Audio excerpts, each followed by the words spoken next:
I'd like to take time to introduce our speaker, Floyd Carlson, and I enjoyed looking at his academic background and getting a bachelor's degree out of the Wisconsin system.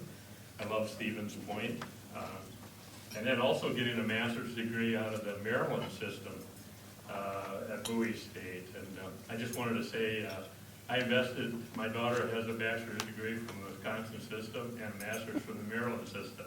I looked at that, ooh, coincidence. So, neat deal. This gentleman served 13 years in the U.S. Army, Airborne Ranger, Infantry Officer, served in Germany, Operation Desert Storm, Panama, commanded 2 companies of the 101st. We know them as the Screaming Eagles and Stephen Ambrose's story, The Band of Brothers. I can't hardly believe when I read that his military career was, 13 years? And then a wonderful, sounds like 15 years in Belgium working for Cisco companies. Served as a director of learning and organization for a major North American design manufacturer for HVAC systems. Coming out of an architectural background, that's a big deal. Currently serves as the corporate sales executive, CRR Global. I'm sure you'll tell us about that. Coach training, especially coaching executives. Floyd's passion is his family, coaching and running, and to date has run 22 marathons. I just want to know, did you have a 40-pound pack when you did those? A couple, yeah. His presentation is conscious leadership and action today. And with that, let's give a good round of applause for our speaker.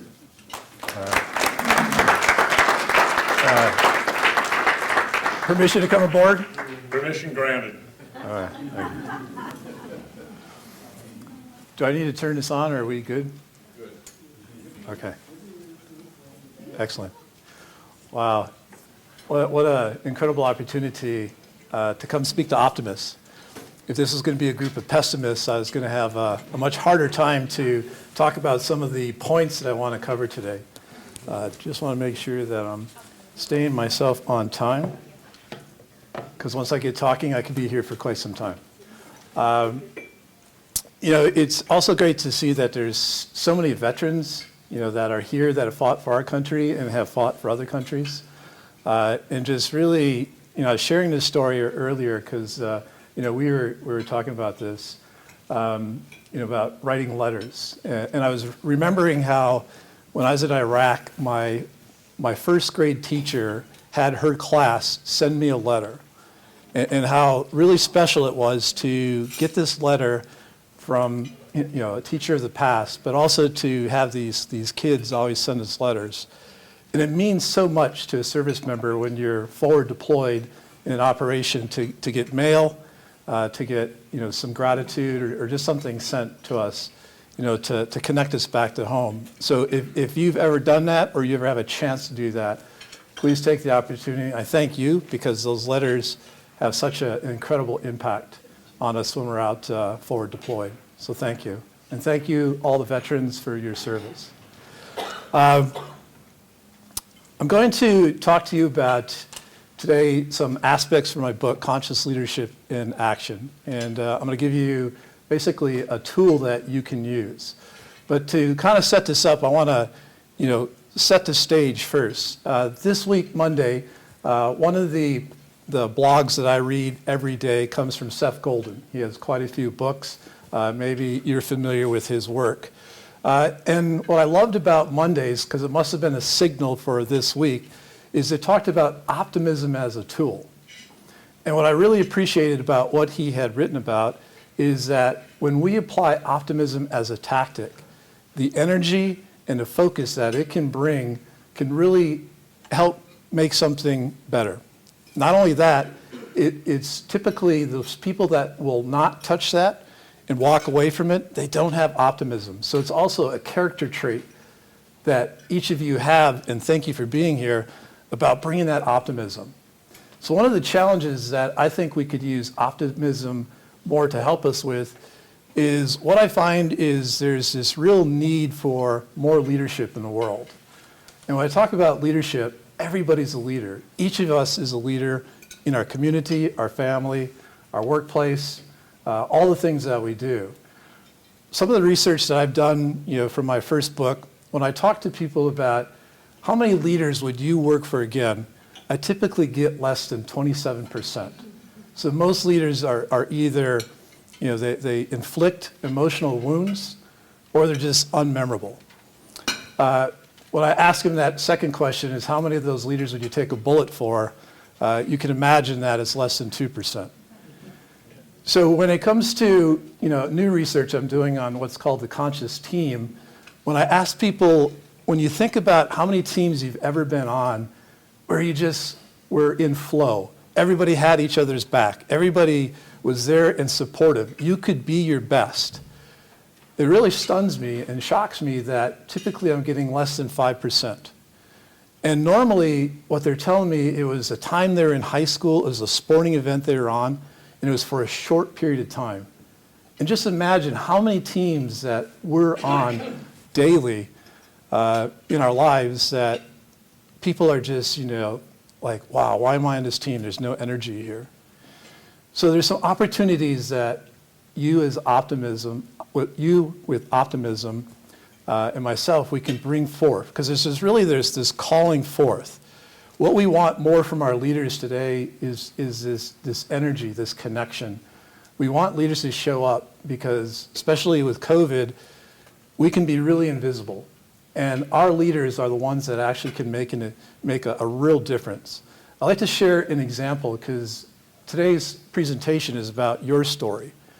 And this particular story was an epiphany for me. An epiphany is a game-changing event. So one of the bosses who I would work for again, and I worked for him 14 years ago, and we still have a conversation every month. Matter of fact, we talked this week. And we were having dinner in Switzerland. This is when I was working for Cisco, and he was in Zurich. And he goes to me, he says, Floyd, you got all the skills, you got all the talent. I can't understand why you haven't gone to the next level. And he said, I have a coach, and that's one of those aspects of a conscious leader, is somebody who's constantly trying to improve themselves. And my coach had two questions for you. One, do you feel worthy? And one, do you really want it? And I was like floored at the moment. I was like, here's my boss asking me these questions. But gosh, what a gift he gave me. Because when I looked in the mirror at that time, the answer to both those questions was no. I didn't feel worthy, and I didn't feel I wanted it. But what that allowed me, that epiphany moment, was to actually make the change to say, hey, I need to double down on the stuff that I'm doing in order so that I can say yes to both of those questions. A lot of the stuff that I did to actually do that is what I write about in my book. There's a lot of tools, a lot of things to actually support, that supported me to be able to make that change. And guess what happened? 6 months later, I'm promoted to the next position. But the point being is that leader gave me a gift. They gave me that opportunity to give me that feedback so I could actually make the change. So I'm going to be talking today about some epiphanies and some other epiphanies. I'm going to encourage each of you to find your epiphany. What is that game-changing moment, your story, that is going to be the power that helps you with the transformation that you most want to create in this world? So my high dream today is that in this presentation, you at least take away one insight, because one insight is all that matters to change your life. Being an executive team coach, and I also coach couples, when I see that insight, I know they have something that's going to help them to change their world. And so that's my high statement today, is I really hope that you can take away one insight. Because what I believe is your story and your energy is the fuel that powers your happy and your successful life and your optimistic life. So one of the challenges, though, that gets in the way is what I call limiters. Limiters are those beliefs, those are those Habits, those are the circumstances that get in the way of leaders. And each of us, again, is a leader to be the best that we can and to have the life that we want. The top 5 challenges that I most find is the first one is the individual doesn't have a compelling reason or purpose. It's like going through life and you don't have that North Star. You don't have that guiding compass to help you along. The second one is they have limiting beliefs that are truly getting in their way. The third one is they don't necessarily know how to manage their energy. There's this concept called time famine, which means that we're going from meeting to meeting to meeting. We have zero time in our life. We're unconscious about what's happening because we're just kind of in it and we're going forward. The fourth one is a lot of times our identity gets in our way. Let me give you an example of this. I was working with an executive last week, and for them, candor is everything. And so imagine these two polarities. You have candor over here, and you have diplomacy over here. So what they see is only the positive of one of those fields, of one of those poles, which is candor. But we had their 360 feedback in front of us, and guess what people are saying? The individual's cold. He's hard to connect with.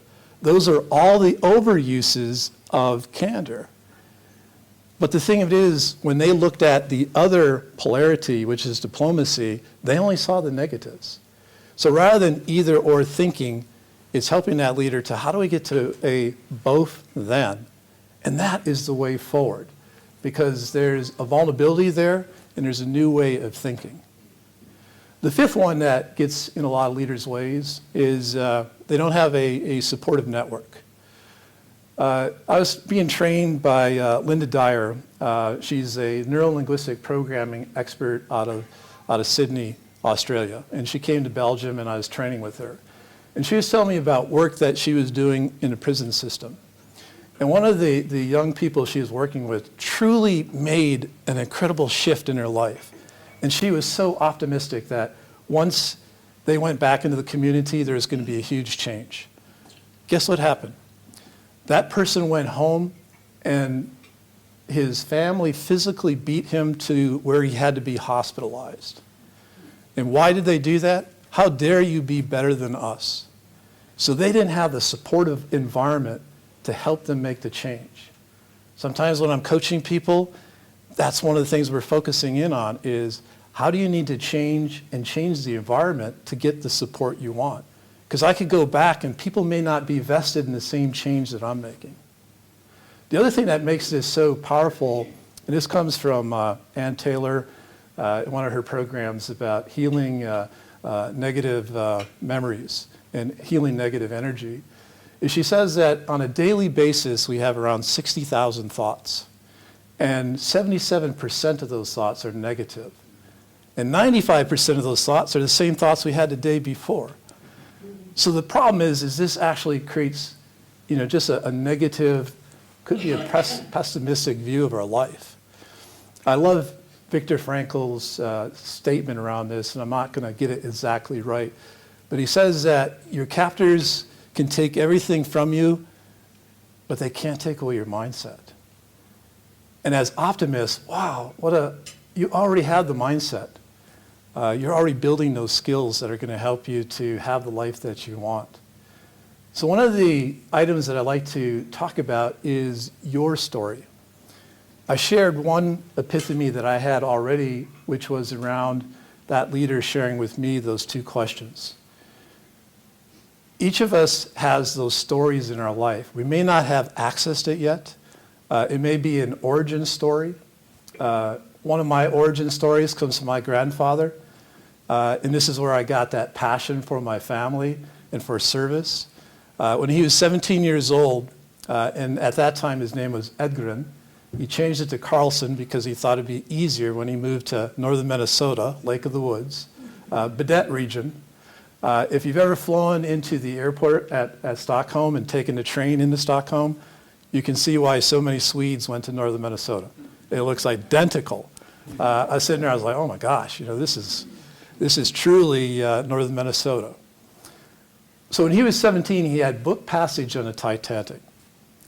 And you know that people who were a certain class didn't survive the Titanic. But what was so powerful, now, first of all, also I got to admit, every time I tell this story, they say, yeah, your grandfather was the guy who lost his ticket to DiCaprio in the Titanic, right? No. Because he valued family so much, his dad asked him, can you stay behind to help build a barn? And so he stayed behind. Luckily for him, he did that. Otherwise, I wouldn't be standing here today to present to you. And so his focus on family, he went to northern Minnesota because he had a chance to get the reasonable land to farm on. He had a potato and milk farm for many, many years, raised his 3 children. And part of my story I get from him and my passion for my family and service was for him and from him. He also served in World War I, so once he got here, he volunteered to fight for the U.S. 7th Infantry Division. My father, he fought in Korea, so he was in the Navy. I remember when I joined the Army, he said, hey, don't you want to follow my footsteps and come in the Navy? And at that time was around 1981, 82. Guess what was happening at that time? If you know your events around then. The Falkland Island crisis. And guess what was happening? Ships were being hit 100 miles from shore and being sunk with no survivors. So I told my dad, I said, hey, I think I'll take my chance as an infantry soldier on the ground. So your story has a couple elements to it. First of all, it's that game-changing moment, that epiphany. It could be something sudden, it could be something small. And it also has the wisdom that you have gained from it. So for my story that really transformed my life, this happened roughly 30 years ago. It was February 26, 1991. It was in Iraq, day 3 of the ground war. At the time, I was a first lieutenant, an executive officer in a Bradley fighting company. We were going up against the Medellin Republican Guard. These were people who stayed and fought. One of the vehicles that we had just taken out, the heat was so incredibly intense. As I was driving by it, I had to put my arm up because the heat was burning my face. So there was a lot going on. On this particular day, the terrain was quite hilly. Explosions, rockets going overhead, Apache helicopters firing at targets to our front, explosions all around, there was equipment everywhere. And all of a sudden, my driver says, hey, sniper, 12 o'clock. And you do what you're naturally trained to do. Immediately, I saw the person, and the individual had a Dragunov sniper rifle, and he had my commander in his sights. My commander was off to the left with his vehicle, and he was up in the turret, which meant this part of his body was exposed. He had my commander. And so without thought, you do what you're trained to do. I started to engage, to pull the trigger, to take out that soldier. And all of a sudden, he heard our vehicle, and he turned around.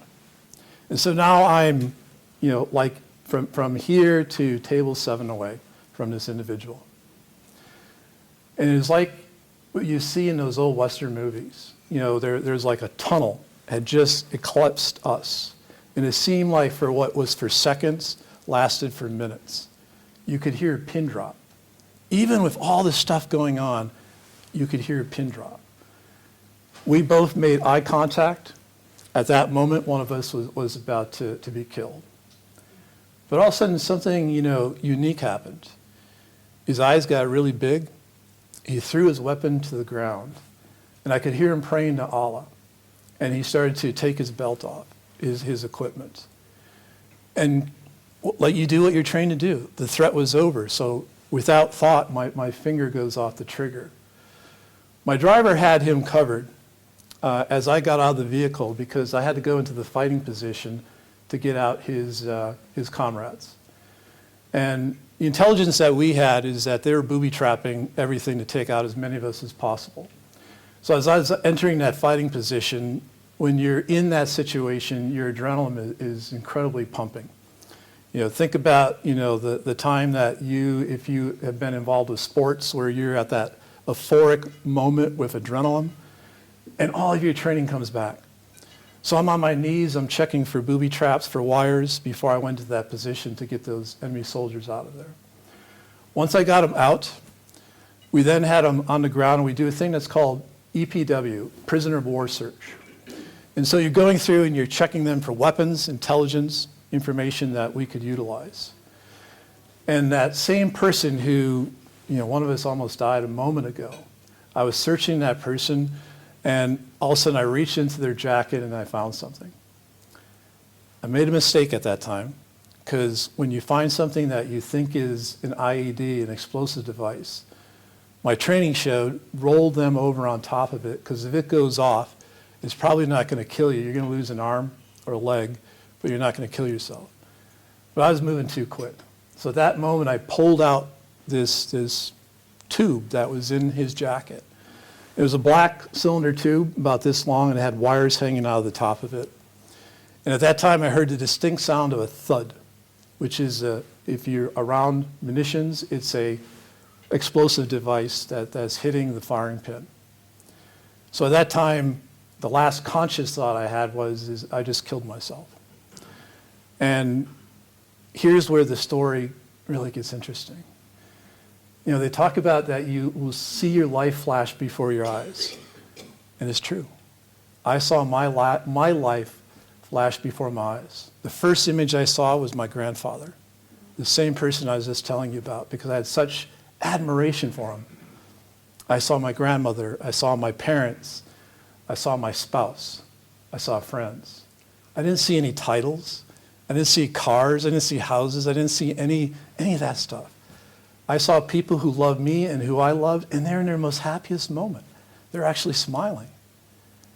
But there was something really strange about it, because there's this picture, this image that was haunting me. There was a little boy, blonde-haired boy about 5 years old. I didn't know that image. And so at that moment, my spouse was pregnant with our first child. Didn't know what the sex of our first child was. I had a picture of the ultrasound in my helmet that every night and every morning, guess what I'm looking at? The picture of my child-to-be, thinking, God, I hope the hell I get out of this thing so I can actually, be with them.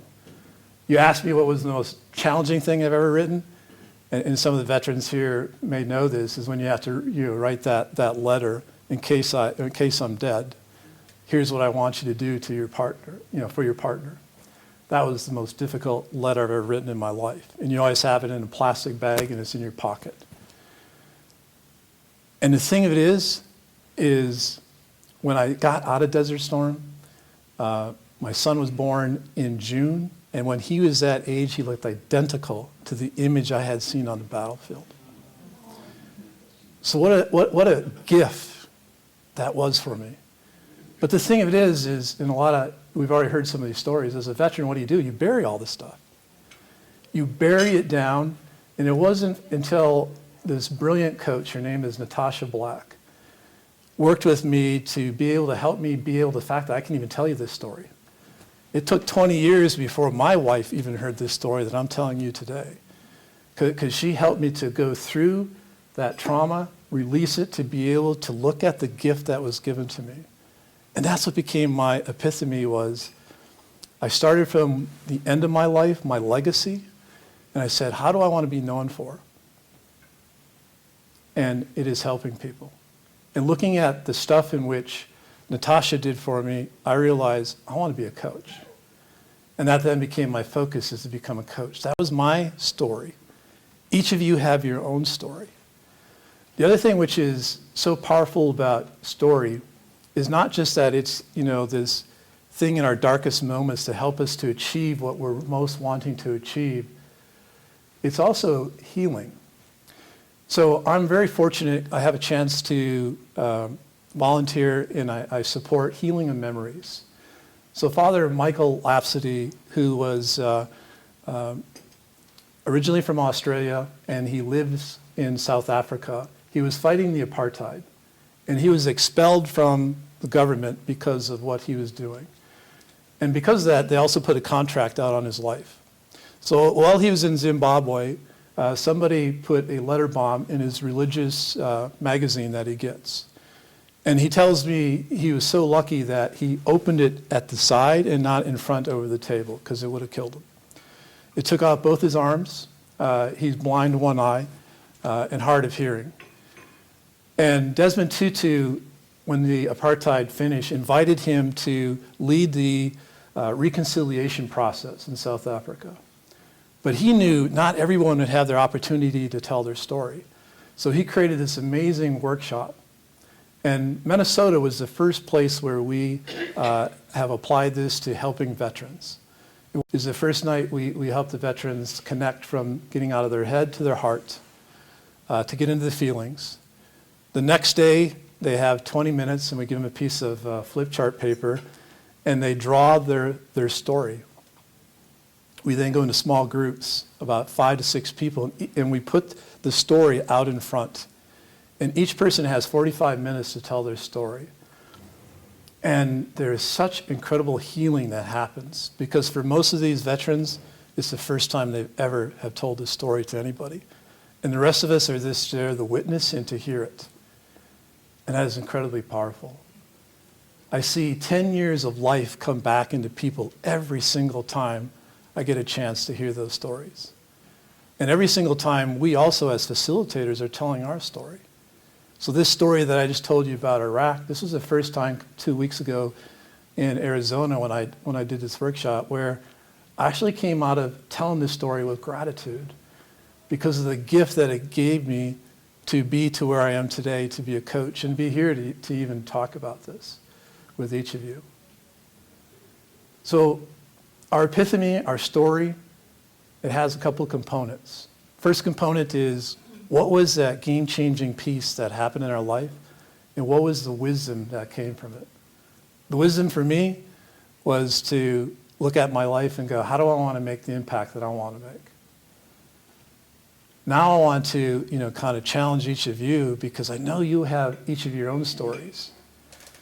And I'm a strong believer that success leaves footprints. And part of that footprint is, I'm sure each of you have 3 words that represent you at your best. That is a strength that you have. And here in a moment, I'm going to actually have you share that at your table. What are your 3 strengths? Those 3 things that make you who you are, because this is the beginning to get in touch with your story. For mine, it's service, it's passion, and it's being driven. Those are my 3 words. So I'd like to have you do now is, please, spend 4 minutes, 2 minutes each, so pair up with somebody. And what are your 3 words that represent you at your best? Please go ahead at your tables. Certifications that I have in coaching is called systems coaching. And one of the skills is reading the emotional field. So when you're working with clients or teams, reading the emotional field. And what was exciting to see is, as soon as you started talking about you at your best, you could just see the energy just rise in this room. And the invitation is again that, this is footprints into finding your story. And if you haven't told your story, who's that person you can share your story with? So what is your epiphany? What is the wisdom that you gained from it? What is your gifts? What is the legacy you want to have? All those help lead to your story. And the thing is when I was highlighting those things that tend to get in people's way, this is what gives people that meaning and purpose in their life, is their story. And your story is so worth being shared and told. I was amazed as I was going around and being introduced to so many of you, how many books are already here in this room, and how many stories are here. Gosh, I would love to just sit back and be listening to them all, because there's so much we can learn from each other's story. We're always at that moment of a crossroad. Do I take the pessimistic way, or do I take the optimistic way? I remember when in the Rangers, I was dropping into a drop zone. And yes, I was talking earlier, and someone was asking me about the 101st Airborne. They used to call us dopes on a rope because we repelled. But in the Rangers, we jumped. And this particular jump that I was coming into, one of your things you're looking for is the smoke on the drop zone to try to tell which way do you pull your risers. And this particular day, it was doing a Roman candle. I couldn't tell which direction this was going. So I remember I pulled the wrong way, and now I'm doing twice the airspeed coming down. And I was coming down heavy. And I knew this one was going to hurt. And as soon as I hit, I went feet, head, and I couldn't feel my body. I was sitting there praying, and I was like, please let me get up. Please let me get up. Please let me get up. At that moment, I could have been pessimistic or I could have been optimistic. And all of a sudden, I just started to move, and I thank God today that I was able to get off that drop zone and run to our assembly area. I couldn't feel my jaw for 3 weeks, yet by having an optimistic mindset, I was able to actually get up and keep going. So somebody had asked, so what about that explosive device? Luckily, it didn't go off because I'm here. But the thing of it is that Iraqi soldier was sitting there smiling at me. And as I was coming to, I was literally shaking. And it's like your computer rebooting, your system's coming back online. And all of a sudden I realized, wow, I'm not dead. And to come to find out, this was a homemade radio. And it was the batteries that were going down in the tube. It wasn't an explosive device. My mind didn't know that. My mind thought I was dead. So it's such a powerful thing. So thank you for hearing some of my stories today.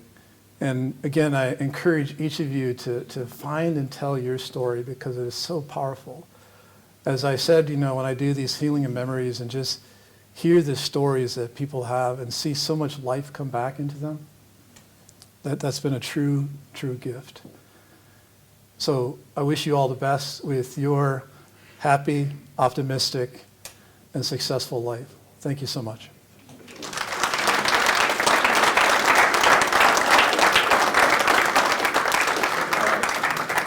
A few pieces. First off, we might have time for a question or two. Not many, but Manny, you got your hand up? You know John Kreisel? I don't know John. John Kreisel lost both legs in Afghanistan. He's a tremendous speaker. I listened to him last night. He has stories that are powerful. You should find him. He's local. Yeah. Lives in Cottage Grove. Works with the veterans out of Coon Rapids, Anoka area. Yeah. But he has important stories for all of us. And I invite you to find him. Thank you. Yeah. Okay. One other question? Mary Jo? I don't want to take anybody else's time, but thank you, Floyd. That was really great. What do you do to sustain yourself, to keep your positive attitude? So we all trying to have balance in our lives and try to keep a positive attitude. What do you do to do that? Well, luckily you have a speaker who's going to be here next month, and he's going to talk about the power of happiness. Is that the title of it? And, so one of those aspects, and I write about this too, is how do you manage your energy? Such things as power questions. As soon as my feet hit the ground in the morning, the first thing I'm saying is, today's going to be a great day, and I celebrate. And my celebration is this: you do whatever celebration you do. So it's a tiny habit. And then as I was driving over here, what are the questions I'm asking myself to counter all those negative, thoughts we have?